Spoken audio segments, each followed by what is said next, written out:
गर्मियों के दिन थे। जंगल में पानी की कमी हो गई थी, जिससे सभी जानवर बहुत परेशान थे। तालाब और नदियां सूख रही थीं और घास भी मुरझा गई थी। इसी जंगल में एक चतुर गधा रहता था, जिसका नाम धोबी था। वह एक धोबी के यहाँ काम करता था और कपड़े धोने के लिए भारी बोझ ढोता था। लेकिन मौका मिलते ही वह जंगल में जाकर हरी हरी घास चरने की आदत बना चुका था। इसी जंगल में एक चालाक शेर भी रहता था, जिसका नाम सिंहवर्धन था। वह बहुत ही धूर्त और ताकतवर था, लेकिन इस बार उसकी हालत खराब थी। कई दिनों से उसे सही शिकार नहीं मिला था, क्योंकि जंगल में पानी की कमी के कारण बहुत से जानवर या तो भाग गए थे या कहीं छिप गए थे। वह भूख से व्याकुल था और लगातार अपने शिकार की तलाश कर रहा था। एक दिन धोबी जंगल के किनारे एक हरे भरे मैदान में पहुंचा और मजे से घास चरने लगा। वह इतना मस्त था कि उसे पता ही नहीं चला कि एक जोड़ी पैनी आंखें उसे दूर से देख रही थीं।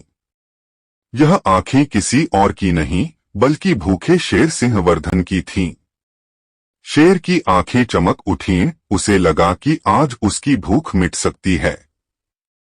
लेकिन जैसे ही उसने गधे पर हमला करने के लिए छलांग लगाने की सोची, उसके मन में एक शैतानी योजना आई। अगर मैं सीधे इस पर हमला करूंगा तो यह भाग सकता है। शेर अपने पंजे दबाकर धीरे धीरे गधे के पास गया और मुस्कुराते हुए बोला, अरे मित्र, कैसे हो?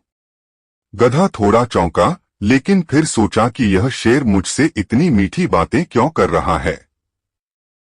उसे शंका हुई, लेकिन उसने अपना डर छिपाते हुए जवाब दिया, मैं ठीक हूँ, पर आप कौन हैं और मुझसे दोस्ती क्यों करना चाहते हैं? शेर ने एक लंबी सांस ली और कहा, अरे भाई, मैं जंगल का राजा हूँ और मैं हमेशा अच्छे दोस्तों की तलाश में रहता हूँ। तुम्हें देखकर मुझे लगा कि तुम बहुत बुद्धिमान हो। अगर हम दोनों दोस्त बन जाएं तो हमें बहुत लाभ होगा। गधे को समझ में आ गया कि शेर कुछ गड़बड़ कर रहा है, लेकिन वह भी कम चतुर नहीं था। उसने सोचा कि अगर वह सीधे मना कर देगा तो शेर गुस्से में आ सकता है, इसलिए उसने एक योजना बनाई। क्यों न इसे अपनी चालाकी से फंसाया जाए। गधे ने सोचने का नाटक किया और फिर कहा, यह तो बहुत अच्छा विचार है, लेकिन राजा जी, मैं थोड़ा बीमार हूँ।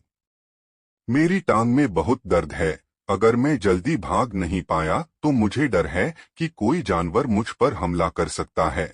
शेर को लगा कि अब यह गधा भागने की स्थिति में नहीं है, तो उसने तुरंत कहा, अरे, यह तो कोई समस्या ही नहीं है। मैं तुम्हारी रक्षा करूंगा। आओ मेरे साथ बैठो, हम कुछ देर बातें करेंगे। गधा अंदर ही अंदर हंस रहा था, लेकिन बाहर से भोला बनने का नाटक कर रहा था। कुछ देर तक दोनों बातें करते रहे। गधे ने धीरे धीरे शेर को अपनी बातों में फंसाना शुरू कर दिया। उसने कहा, महाराज, क्या आपको पता है कि इस जंगल में एक गुप्त गुफा है जहां ढेर सारा खाना रखा हुआ है? शेर चौंका और बोला, क्या सच में? मुझे तो इसकी कोई जानकारी नहीं थी। गधे ने सिर हिलाया और बोला, हाँ महाराज, लेकिन वहां जाने का रास्ता बहुत कठिन है। अगर आप चाहें तो मैं आपको दिखा सकता हूँ, लेकिन पहले आपको मेरी मदद करनी होगी।